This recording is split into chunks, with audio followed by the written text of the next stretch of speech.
우리 다 같이 그 자리에 다 일어서셔서 하나님 말씀 받도록 하겠습니다.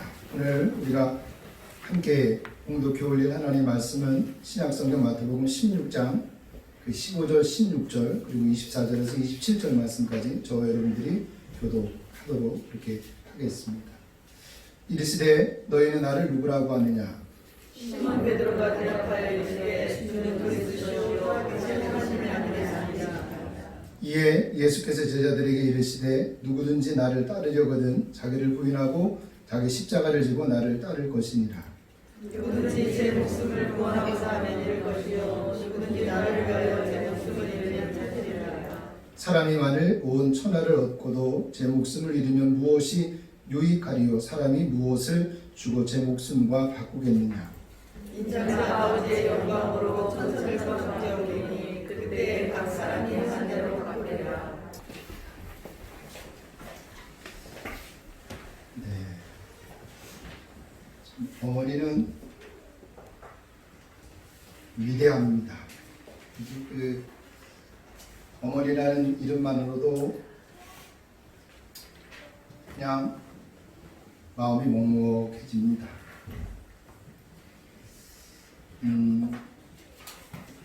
저희 부모님에게 저라는 존재가 어떤 존재인지 알기 때문에 사실은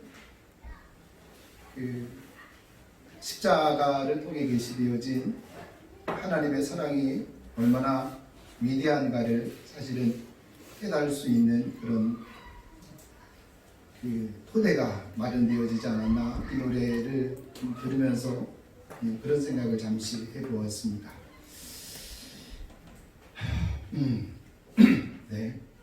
자, 우리 좀 시 50편 6절, 우리 먼저 좀 성경 구절 좀 읽고 그리고 설교를 좀 시작하도록 하겠습니다. 읽겠습니다. 호흡이 있는 자마다 여호와를 찬송할지어다. 우리가 잘 아는 것처럼 이 시편은 총 150편으로 되어져 있고, 오늘 우리가 함께 읽었던 이 시 150편 6절은 시편 가운데서도 가장 마지막에 나오는 구절입니다. 이 시는 우리가 존재하는 것 자체가 축복이다 라고 하는 것을 우리에게 이야기해 주고 있습니다.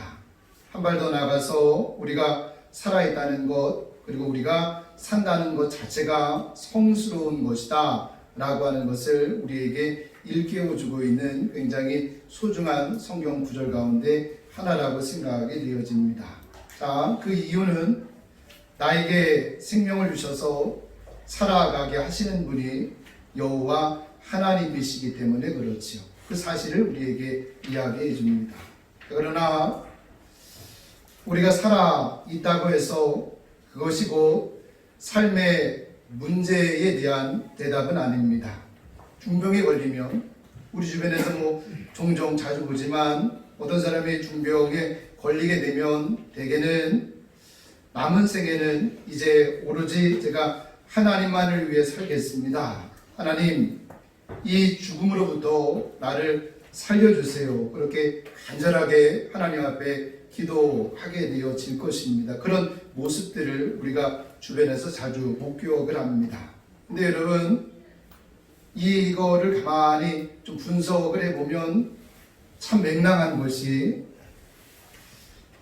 알면서도 그렇게 살아야 된다라고 하는 것을 알면서도 지금까지 그렇게 살지 못했다라고 하는 이야기잖아요. 그러면 지금부터라도 그렇게 살면 되잖아요. 내 생명이 얼마가 남아있든지 지금부터라도 그렇게 살면 되는 거잖아요. 근데 꼭 살려주신 다음에 그렇게 살겠습니다 라고 기도하는 신고가 뭔지 제가 맹랑하다라는 이유가 바로 그런 것 때문에 그렇습니다. 죽느냐 사느냐 그것이 문제로다. 이 세익스피어의 4대 비극 중 하나인 햄릿에 나오는 명대사인데요. 여러분, 죽느냐 사느냐는 사실은 문제가 아닙니다. 우리 진짜 문제는 뭐냐면, 우리 진짜 문제는 어떻게 사느냐 그리고 어떻게 죽느냐입니다. 우리가 천년만년을 사는 것보다 중요한 것은 1년을 살아도, 단 한 달을 살아도, 단 하루를 산다 할지라도 제대로 살아내는 것, 하나님이 나에게 허락하신 그 시간을 제대로 살아내는 것, 사실은 이것이 중요하지요. 하지만 이 중대한 문제를 잊으려는 것이 현대인들의 비극적 질병입니다. 그래서 사실은 이것이 가정의 문제를 만들어내고, 사실은 이것이 세상의 온갖 문제들을 다 만들어내는 주범입니다.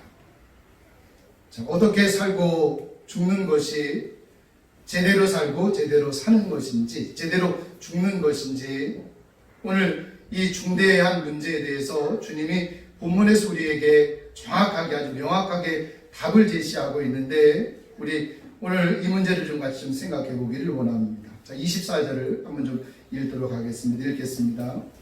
이에 예수께서 제자들에게 이르시되 누구든지 나를 따라오려거든 자기를 부인하고 자기 십자가를 지고 나를 따를 것입니다. 유명한 주님의 말씀인데, 주님이 이 말씀 하시기에 앞서서 제자들에게 이렇게 물으셨습니다. 너희는 나를 누구라고 하느냐? 그리고 이 물음에 우리가 잘 아는 것처럼 사도 베드로가 나서서 주는 그리스도시요 살아계신 하나님의 아들이십니다. 그리고 이 고백을 받으시고 비로소 이에 자신을 부인하고 자기 십자가를 지고 나를 따라야 된다라고 우리 주님께서 말씀을 하셨습니다. 자, 자신을 부인한다라고 하는 게 뭘까요? 자기 십자가를 지고 주님을 따라야 된다라고 이야기했는데, 이게 도대체 뭘까요? 여러분, 자신을 부인한다라고 하는 것, 그리고 자기 십자가를 진다라고 하는 것은 사실은 같은 말을 조금 다르게 주님이 표현하셨을 뿐입니다. 한마디로 정리해서 말하면 이런 겁니다. 우리는 우리 자신을 위해서 살아서는 안 되는 사람들이래요. 이것이 인생에 대한 우리 주님의 정의예요. 나는 나를 위해서 살아서는 안 되는 사람들이래요.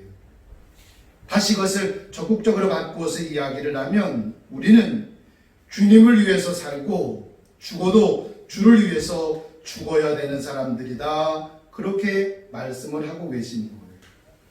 자, 누가 그렇게 살아야 되는 거예요? 오늘 우리가 읽었던 말씀 가운데 보면 누구든지라고 이야기를 해요. 여기에서 설교를 하는 목사만이 아닙니다. 이 설교를 듣고 있는 여러분도, 그죠? 단 한 사람도 예외 없이 누구든지 그렇게 살고 그렇게 죽어야 된다라고 주님께서 아주 명확하게, 뭐 주석을 하지 않아도 돼요. 너무 명확하니까, 너무 분명하니까 우리를 위해서 살면 안 되는 거예요. 오로지 주님만을 위해서 살아야 된다라고 우리 주님께서 분명하게 말씀을 하셨습니다. 자, 오늘 그 설교 제목 나와 있는데 우리 한번 같이 읽어볼까요? 같이 시작. 우리는 예수님을 위하여 살아야 됩니다. 자, 오늘 제가 여러분들에게 전하고 싶은 설교 사실은 다 했어요. 자, 이제 여러분들이 한번 여쭤볼게요. 여러분은 주님 한 분을 섬기는 하나의 삶을 살아오고 있었습니까? 지금도 여러분은 그렇게 살고 있습니까? 그리고 앞으로도 변함없이 그렇게 살 작정입니까?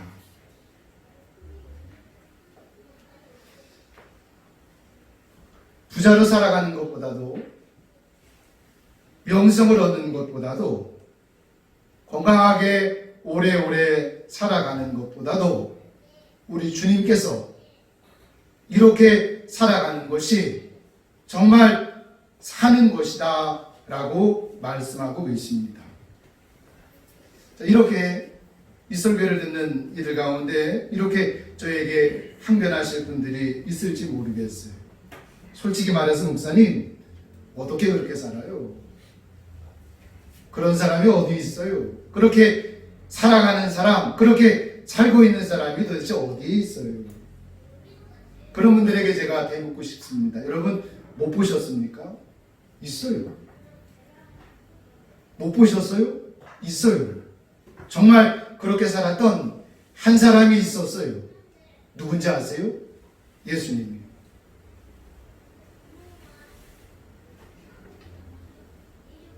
예수님을 위해 살아야 되는 첫 번째 이유가 뭔지 아십니까?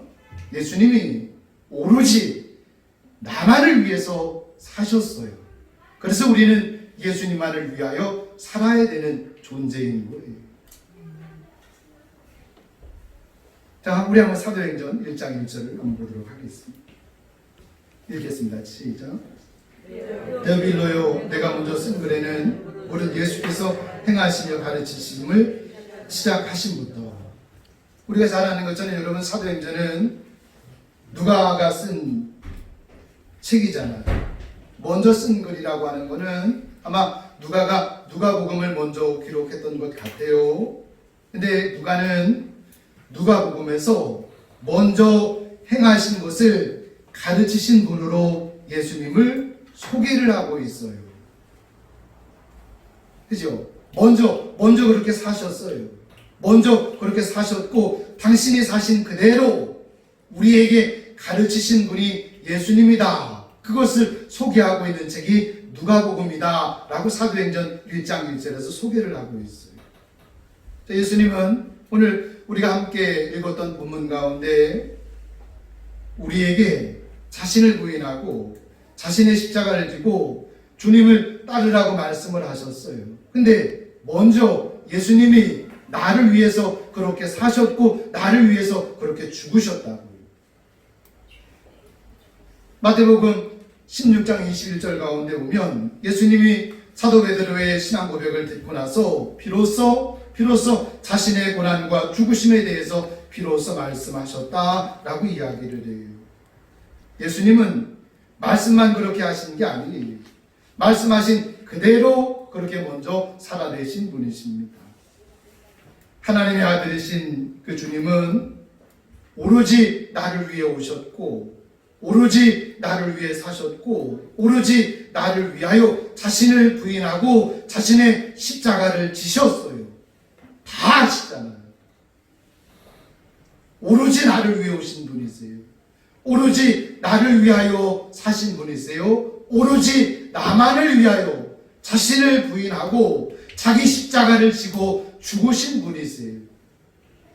지금도 여전히 하나님 보좌 우편에서 나를 위하여 중보하시는 분이시잖아요. 나를 위하여 거처를 예비하러 가신대요. 그리고 우리가 예비할 거처가 마련이 되면 다시 오셔서 우리를 영접하여 주님이 계신 그곳에 우리를 있게 하시겠다라고 말씀을 하시잖아요. 우리의 구원이 이미 창세전에 예정되었다라고 이야기를 하잖아요. 언제나 우리만 생각하셨어요. 언제나 우리만을 위해 사셨어요. 그리고 나를 위하여 죽으신 분이십니다. 그분이 말씀하세요. 나를 부인하고 내 십자가를 지고 주님을 따라야 된다. 그래서 우리가 주님을 위하여 살아야 되는 겁니다. 자, 고린도후서 우리 5장 15절 한번 좀 읽어보도록 하겠습니다. 읽겠습니다. 시작. 그가 모든 사람을 대신하여 죽으심은 살아있는 자들로 하여금 다시는 그들 자신을 위하여 살지 않고 오직 그들을 대신하여 죽었다가 다시 살아나신 이를 위하여 살게 하려 하십니다. 여러분, 사도 바울도 예수님과 똑같은 이야기를 해요. 우리는 오직 주님만을 위하여 살아야 되는 사람들이래요. 자, 그런데 바울 역시 이 사실을 언급하기 전에 먼저 말하는 것이 있어요. 하나님의 아들이신 그가 나를 대신해서 죽으시고 다시 살아나신 분이시래요. 왜 그렇게 하셨느냐 하면 다시는 우리 자신을 위하여 살지 않고 오직 우리를 대신하여 죽었다가 다시 살아나신 그 주님만을 위하여 살아가게 하도록 살아도 주를 위하여 죽어도 주를 위하여 그렇게 살고 죽도록 하시기 위하여 나를 대신해서 죽었다가 다시 사셨대요. 그래서 우리는 누구든 주님을 위하여 살아야 되는 사람들이에요. 이거 제가 지면 관계상 다 그 성경 구절을 여러분들에게 그렇게 거기에 써놓진 않았는데 바로 그 윗 구절 고린도후서 5장 14절 가운데 보면 사도 바울이 이런 이야기를 해요. 그리스도의 사랑이 우리를 강권한대. 그리스도의 사랑이 우리를 강권한대. 무슨 이야기냐 하면 나를 사랑하사 나를 위하여 자기 몸 버리신 그 사랑을 알게 된 사람이면 누구든 기꺼이 그렇게 살고자 한대. 교회에 나오는 사람이 아니라 여기에서 지금 그렇게 살아야 된다라고 그냥 설교하는 목사가 아니라 그 주님을 그 주님의 사랑을 알게 된 사람은 누구든지 기꺼이 자원해서 주님을 위하여 자신의 인생을 내어놓는데요. 왜 우리가 주님을 위해 살아야 되느냐 하면 주님이 나를 위해 그렇게 사셨어요. 여러분 고린도전서 10장 31절 가운데 보면 유명한 그 구절이지요. 먹든지 마시든지 무엇을 하든지 그 다음은 여러분들이 해보시겠어요? 다 하나님의 영광을 위하여. 여러분 우리 인생에서 사실은 먹고 마시는 것처럼 중요한 게 어디 있어요? 누구든 더 잘 먹고 싶고 더 잘 입고 싶고 더 좋은 집에서 살고 싶잖아요. 그래서 손발이 부르뜨도록 일을 하는 거예요. 그죠? 악착같이 벌어서 내 사랑하는 자식을 공부시키려고 하는 이유가 뭡니까? 내 자식만큼은 적어도 나보다는 더 잘 먹고 잘 살게 하려는 부모의 사랑에서 그렇게 하는 거잖아요. 이제는 힘들어서 일을 계속 할 수가 없을 것 같아요. 그럼에도 불구하고 밤잠을 설쳐가며 그렇게 일하는 이유는 적어도 내 사랑하는 자식들만큼은 나처럼 이렇게 힘들게 살게 하고 싶지 않아서 더 잘 입고 더 잘 먹고 더 좋은 집에서 살게 하고 싶어서 그렇게 손발이 부르뜨도록 그렇게 일을 하는 거잖아요. 그러나 이 모든 것보다 더 중요한 것이 있대요. 하나님의 영광을 위하여 살아야 된대요. 자, 여러분 제가 너무 뻔한 질문 해볼까요? 여러분은 자식을 사랑하세요? 너무 당연하죠. 제가 다시 여쭤볼게요. 여러분은 그 자식들을 위해서 기도하세요? 이러면 이렇게 이야기를 하면 예리한 대답이 반으로 쑥 죽습니다. 제가 다시 한번 또 물어볼게요. 그러면 여러분은 그렇게 애지중지하는 여러분들의 자식을 위해서 기도를 하면서 하나님, 내 사랑하는 자식이 자신을 부인하고 자기 십자가를 지고 주님을 따를 수 있게 해주세요. 그렇게 기도하세요. 아마 그렇게 기도하는 부모는 많지 않을걸요. 좋은 대학, 좋은 직장, 좋은 배우자, 좋은 집 등등의 문제를 놓고 기도할지는 모르겠지만 하나님, 내 사랑하는 자녀가 주님을 알고 그래서 주님처럼 자신을 부인하고 자신의 십자가를 지고 주님을 따르는 하나의 삶을 살게 해주세요. 그렇게 기도하는 부모가 과연 얼마나 될까요? 성경은 이야기합니다. 그것이 진짜 자식 사랑이라고. 그것이 정말 자식을 위한 부모의 기도라고 이야기를 하고 있어요. 여러분, 이 주님의 말씀에 한번 우리 자신을 한번 냉정하게 한번 진단해 보셔야 됩니다. 주님을 위해 살아야 되는 건 알아요. 알죠? 알지만 그렇게 살지는 못해요. 누가 그렇게 살까요? 예수님이 어떤 분인지 아는 사람. 그분이 나를 위하여 십자가에서 어떤 것을 이루시고 어떤 것을 성취하셨는지 마음으로 아는 사람. 그 사람만이 이 주님의 명령에 순종할 수 있습니다. 그 놀라운 그리스도의 은혜와 하나님의 사랑을 깨닫고 그 사랑의 포로가 된 사람이면 누구든 기꺼이 그렇게 살아가고자 합니다. 여러분, 설교가 사랑을 바꾸지 못해요. 하나님의 사랑, 하나님의 은혜만이 사랑을 바꿉니다. 그러나 여러분 기억하셔야 될 것이 있어요.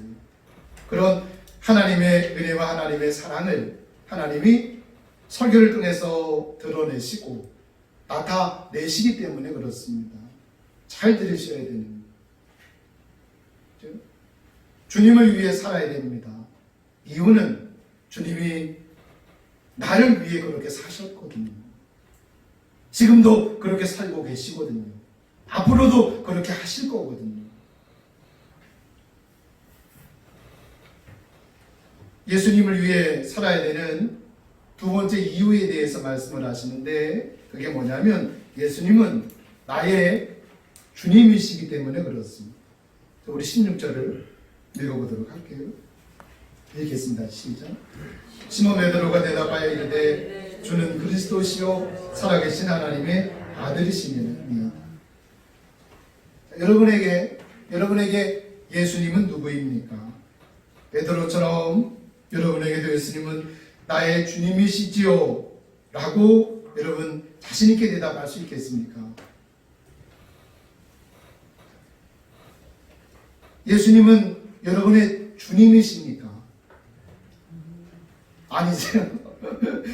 아니세요?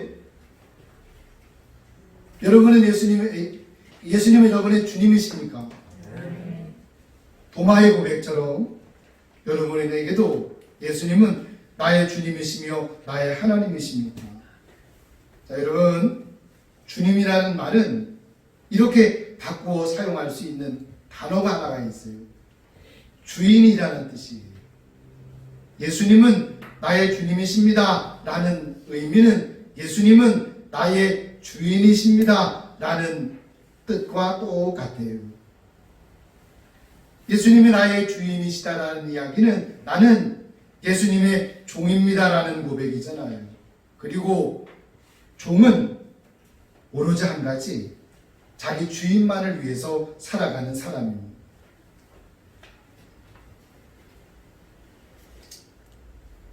예수님이 진짜 나의 주님이신지 여러분 원점부터 다시 점검해 봐야 되는 이유가 여기에 있어요. 여러분의 참 주인이신 예수 그리스도를 섬기는 하나의 삶을 여러분은 살아내고 있습니까? 이렇게 적용해 보면 아마 쉽게 와닿을 거예요. 내가 생각하고 내가 말하고 내가 행동하는 모든 것이 오로지 한번 그분을 미소짓게 하는 것이었으면 좋겠다 라는 마음의 소망을 가지고 여러분은 살아가십니까? 자, 이걸 다시 한번 이렇게 바꿔서 한번 생각해 보았으면 좋겠습니다. 여러분은 요즘 가장 많이 생각하는 것이 뭡니까? 여러분은 말할 때마다 무엇에 대해서 이야기를 하고 있습니까? 여러분의 마음을 가득 채우고 있는 것이 무엇입니까? 그것이 여러분의 주인입니다. 여러분은 예수님을 향해서 예수님은 진정 나의 주인이십니다 라고 고백할 수 있는 사람입니다.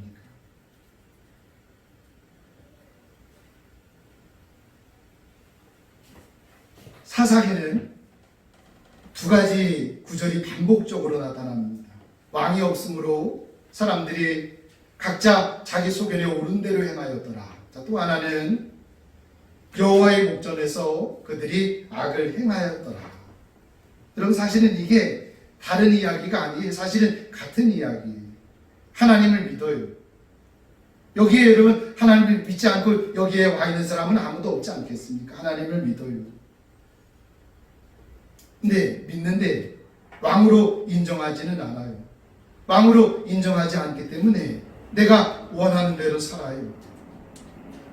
근데 성경은 그것을 가리켜서 뭐라고 그러냐면 악을 행하는 것이래요.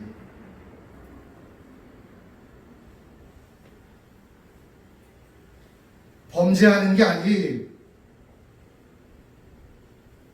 하나님이 왕이시잖아요. 하나님이 주인이시잖아요. 나는 종이잖아요. 그러면 하나님을 위해 살아야 되는 거예요. 열심히 살아요. 착하게 살아요. 성실하게 살아요. 주의를 빼먹지 않으려고 그래요.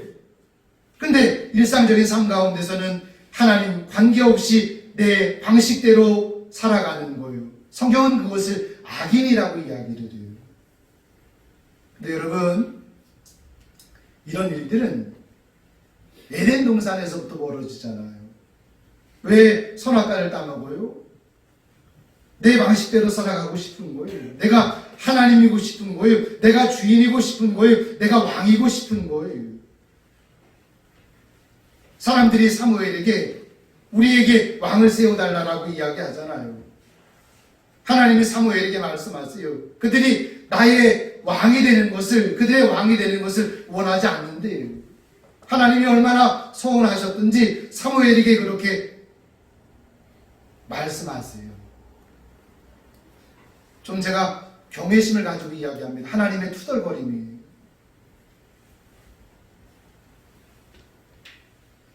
빌라도가 유대인들에게 너희의 왕을 어찌할꼬? 그때 유대인들이 하는 말이 우리에게는 왕이 없습니다. 저를 십자가에 못 박으소서. 그러잖아요. 예수가 만약에 왕이면 지금까지 그들이 살았던 삶은 다시 잘못 산, 완전히 잘못 산 거예요. 예수님이 정말 왕이면 이제까지와는 완전히 다르게 살아야 되는 거예요. 지금까지 성경을 잘못 읽었어요. 지금까지 성경을 잘못 적용을 한 거예요. 예수님이 왕이면 예수님이 왕인 것을 결코 인정할 수 없어요. 우리에게는 왕이 없습니다. 저를 십자가에 못 박으소서. 그러잖아요.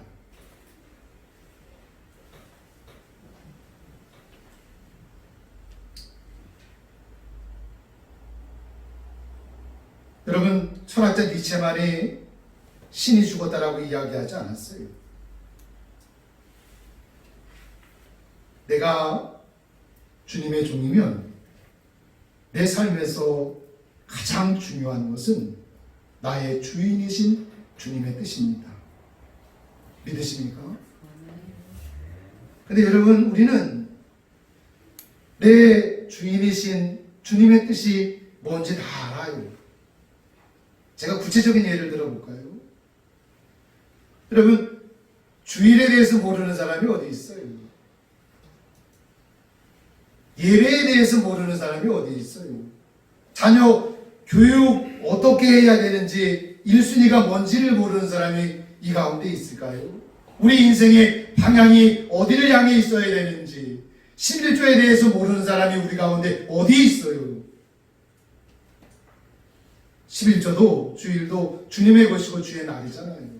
내 몸은 주님의 성전이 술이나 담배로 이 몸을 해하면 절대 안 돼요. 성전이에요. 내 것이 아니에요. 값으로 산 것이 되었어요. 이 몸으로 음란한 짓을 하면 안 되는 거예요. 주님의 성전인 거예요. 내 마음을 우상의 전으로 만들면 안 되는 거예요. 주님의 성전인 거예요. 주님이 계셔야만 하는 거예요. 주님의 영광으로만 가득 차야 되는 거예요. 다른 것으로 있어서는 안 되는 거예요. 그것은 우상이에요.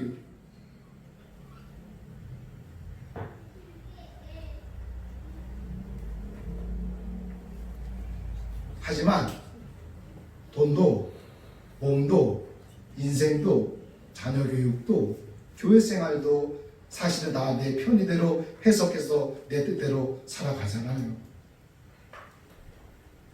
돈이 아닌 거죠. 내가 주인이고 돈이 내 주인인 거지요. 니체의 말처럼 그런 신은 죽은 거지요. 아니면 내 믿음이 죽은 믿음입니다. 여러분 심각하게 생각하셔야 됩니다. 여러분 니체가 신은 죽었다 그러면 속에서 부글부글 끓잖아요. 근데 니체의 말이 맞을 수 있어요.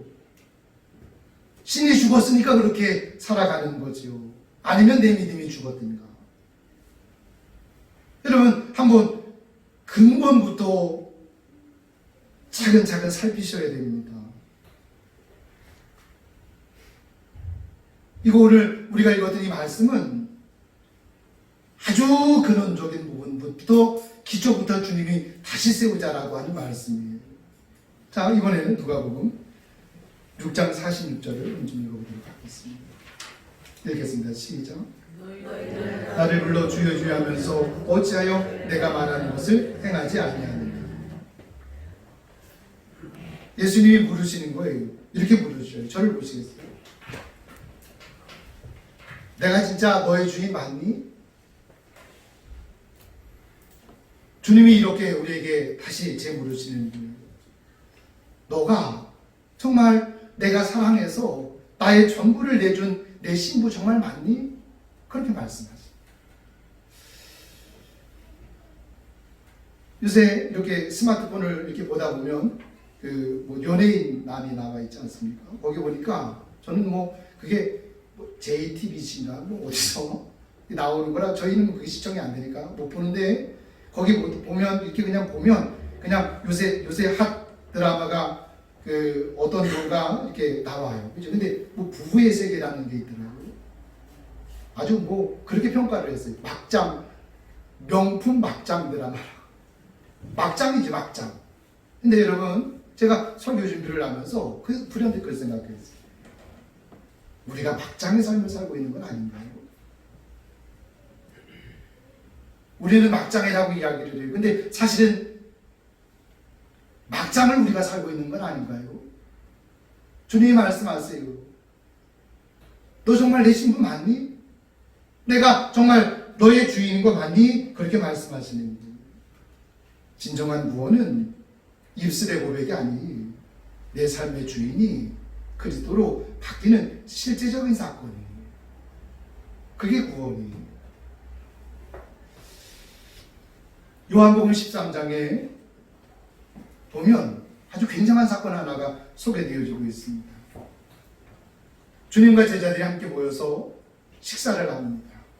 근데 갑자기 식사 자리에서 예수님이 일어나셔서 예수님이 겉옷을 벗으시고요. 그리고 옆에 놓여있는 수건을 허리에 동이세요. 그리고 대야를 가져다가 제자들의 신발을 벗겨주시면서 일일이 씻어주시고 그리고 허리에 동여맸던 수건을 풀어서 일일이 그들의 발을 하나하나 닦아주세요. 자, 근데 여러분 요한복음 13장에 나오는데 요한복음 바로 그 앞장에서는 사도 요한이 어떤 이야기를 하느냐 하면 이사야 6장에서 이사야가 환상 가운데 여호와의 영광을 보잖아요. 그렇죠? 근데 이 사도 요한이 무슨 이야기를 하느냐 하면 이거는 요한이 예수님의 영광을 보고 예수님에 대해서 이야기하는 거예요. 그리고 나서 13장에 그 내용이 나와요. 자, 여러분 12장의 내용을 가지고 13장의 내용을 읽으면 기절초풍할 일이 아닙니까? 종이해야 하는 일을 주님이 당신의 종들을 위해서 지금 그렇게 하고 계시는 거예요.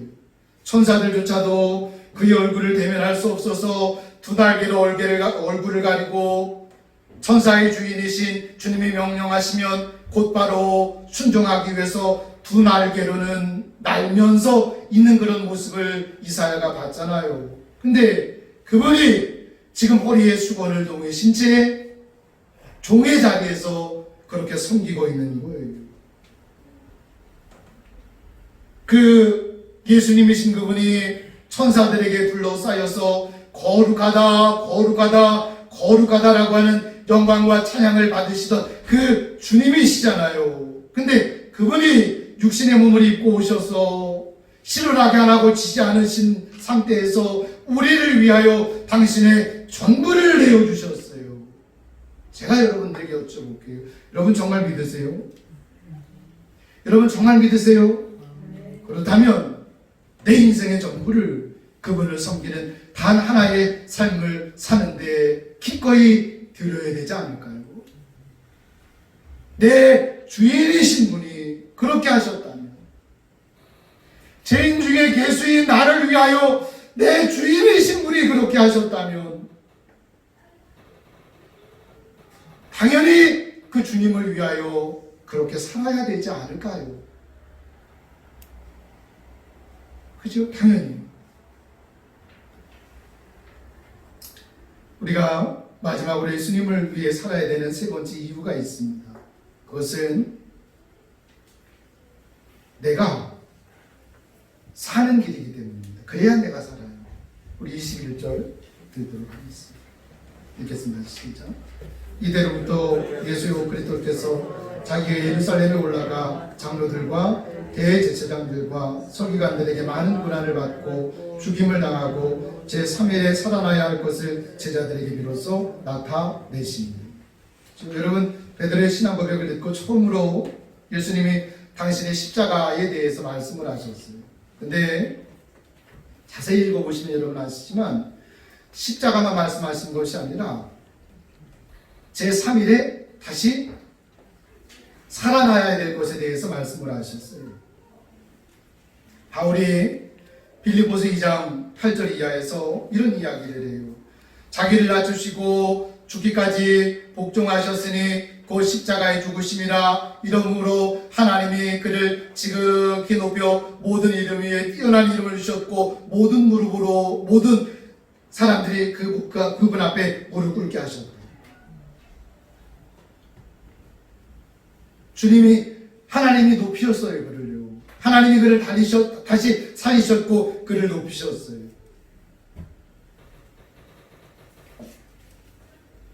오늘 우리가 함께 읽었던 25절 가운데 보면 누구든지 제 목숨을 구원하고자 하면 잃을 것이요 나를 위하여 제 목숨을 잃으면 얻게 된대요.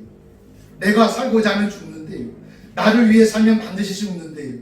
그러나 주님을 위해 살기 위해서 나를 부인하고 나의 십자가를 지면 하나님이 그를 살려내실 것이고 예수 그리스도의 영광을 얻게 하실 것이다 라고 말씀하세요. 왜 주님을 위해 살아야 된다라고 주님이 말씀하시냐면, 그래야 주님이 사랑하는 나를 살리실 수 있으니까요. 그래야만 주님의 영광을 나에게 주실 수 있으니까요. 사랑이에요, 여러분. 주님의 사랑이에요. 자, 우리 24절 이번에 여러분 전부 다 읽지 않고요. 제가 빨간 줄로 표시해 놓은 부분이 있습니다. 그거 읽으면 아주 명확하게 날 향한 주님의 뜻이 무엇인지 알 수 있습니다. 읽겠습니다. 시작. 예수께서 이르시되 누구든지 나를 따를 것입니다. 자, 여러분 제가 말씀을 드렸잖아요, 그렇죠? 자, 주님을 따른다라고 하는 거는 여러분 이런 거예요. 나를 따르다라는 이야기는 주님을 따르지 않았다는 거잖아요, 그렇죠? 이쪽을 향해 나가고 있었어요. 근데 지금 복음을 듣고 있어요. 그래서는 안 돼요. 그래서 방향을 전환을 한 거예요. 그리고 주님을 향해 나가는 거예요. 이게 신앙생활이에요. 근데 누가 주님을 섬기는 하나의 삶을 살아야 된다라고 이야기를 해요. 조금 읽었던 말씀 가운데 보면 이르시되 누구든지 우리 모두가 주님을 섬기는 하나님의 삶을 살도록 구별된 사람, 그래서 우리를 성도라고 하는 거예요. 자, 여러분 이것이 오늘 이제 설교 좀 결론을 좀 들어가도록 하겠습니다. 이것이 여러분 예수님이 제시하신 우리의 삶의 기준이 무슨 이야기냐면, 우리가 주님 앞에 섰을 때 이 기준을 가지고 내가 육신의 몸을 입고 살아온 날들을 심판하시게 돼요. 이 기준을 가지고. 성실하게 살았느냐, 착하게 살았느냐, 그게 아니에요. 이 기준을 가지고 내가 말한 것, 내가 생각한 것, 내가 선택한 것, 내가 결정한 것, 내가 자녀 교육을 시킨 것, 내가 내 삶을 살아냈던 것, 이 기준을 가지고 주님이 심판하시겠대요. 그게 27절의 내용이에요. 인자가 아버지의 영광으로 그 천사들과 함께 오리니 그때 각 사람이 행한 대로 갚을 것이다. 이 기준대로 심판하시겠대요. 요즘 수요일날 마가복음을 공부를 하고 있습니다. 예수님의 공생애를 나누기 전에 마가만 아니라 마태도 그렇고 누가도 그렇고 요한도 그렇고 세례 요한에 대해서 먼저 쭉 이야기를 해요. 그만큼 하나님이 세례 요한을 귀하게 여기셨다라는 반증이고요. 그만큼 하나님이 그의 삶을 주목하셨다라고 하는 거잖아요. 그러나 그는 채 30도 살지 못했어요. 사역의 기간이 1년 정도도 되지 않습니다. 그리고 목배임을 당했어요. 참수형을 당했어요. 처참하게 죽어가죠. 그런 세례 요한에 대해서 예수님이 말씀하세요. 여자가 낳은 자 중에 세례 요한보다 큰 자가 없었다. 어째서 그런가요? 세례 요한은 오롯이 한 분 예수 그리스도를 위해 살고 죽었던 사람이기 때문에 그렇습니다. 이게 하나님의 판단 기준이 이게 기준이에요. 이게 오래 살았느니 착하게 살았느니 열심히 살았느니 그게 아니고 이게 주님을 위해 살았느냐, 이게 우리의 삶의 기준이고 심판의 기준입니다. 영적 계산법을 이해한 사람이면 당연히 요한처럼 살려고 하겠지요. 여러분, 감사하게도 지금 우리가 살아있다라고 하는 것은 그렇게 살 기회를 하나님이 우리에게 아직 허락하셨다는 거예요. 그래서 존재 자체가 축복이고, 그래서 산다는 것이 성스러운 거예요. 그래서 호흡이 있는 자들은 여호와를 찬양하라고 했던 거예요. 주님은 우리의 소유나 외모, 집안이나 학력, 업적이나 명성으로 우리를 평가하지 않습니다. 주님이 각 사람의 행한 대로 심판하실 때 나에게 물어보실 겁니다. 너는 나를 위하여 무엇을 하였느냐? 왜냐하면 모든 사람이 자기를 부인하고 자기 십자가를 지고 주님을 따르게 하시려고 주님은 모든 사람을 대신하여 죽었다가 다시 살아나셨기 때문입니다. 어떻게 살아야 되는지는 너무 분명한 거예요. 영적 현실주의자들 되어질 수 있기를 주의 이름으로 축복합니다.